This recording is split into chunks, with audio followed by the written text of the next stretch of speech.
Ron, Gimbert, radarman third class, came back stateside, and I wound up being assigned to the USS Sacramento. And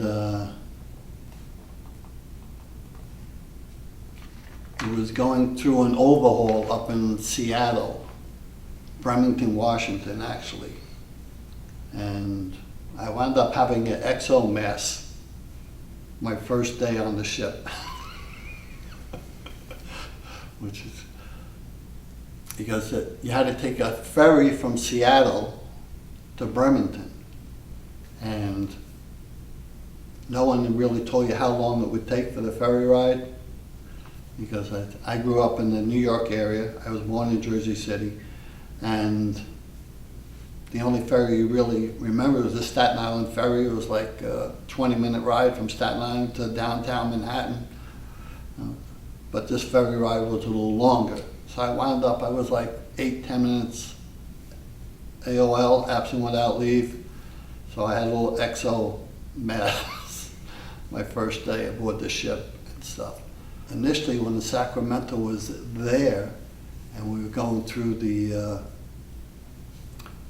overhaul, we were TAD'd to different areas.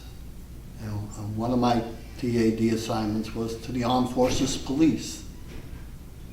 And it was in Seattle, and they paired you up with another service member. My guy was an Army guy, and he was 6'6", and he would fill a doorway.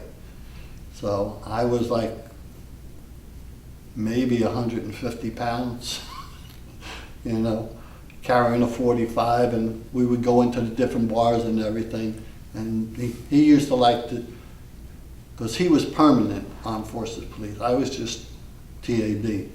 So he would like to send me in, and you know, young guy, skinny, getting the catcalls and everything or whatever, and then he would come in and say, is there a problem here, you know, type of thing. So he thought that was funny, but that was a different experience. I actually went to community college up there too for a short period of time, but I never finished because then I got transferred to the Armed Forces Police.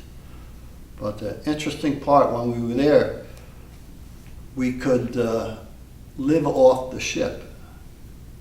So a bunch of the radar guys, we got an apartment together. And then we started working. Seattle, you could legally play cards for money. So we wound up being dealers at the card games. And every hand you would get like a quarter or something, and that's how you made your money. And that's how we paid the rent for the apartment and stuff. So it was kind of a strange experience there doing that. But it was a little change of experience because being a swift boat sailor, it was a relaxed Navy. I guess that's the best way to phrase it, because after a while, you're over there, you're in cutoffs, you're in sandals, right? And a nice sunny day, you're really not wearing the shirt, you have a flak jacket, and that was about it. But then at the Sacramento, it's after the overhaul, actually, we went to the Philippines, and from the Philippines, we went to Vietnam, and we ran South China Sea there. And our job, the AOE, was a ship where you could get dry goods, ammunition, and fuel oil all in one shot, instead of 3 separate ships coming alongside. So we replenished aircraft carriers, destroyers, you know, ships of that nature all at once. And while we were there, we went with the Enterprise when the Pueblo was taken.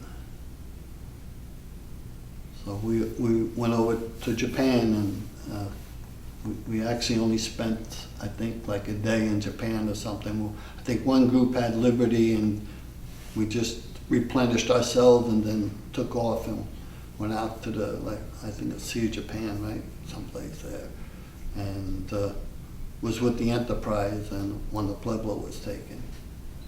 And then I was helicoptered, and my time for the Navy was up. So I took a helicopter from Sacramento to the Ticonderoga and spent the night on the Ticonderoga. And from there we went to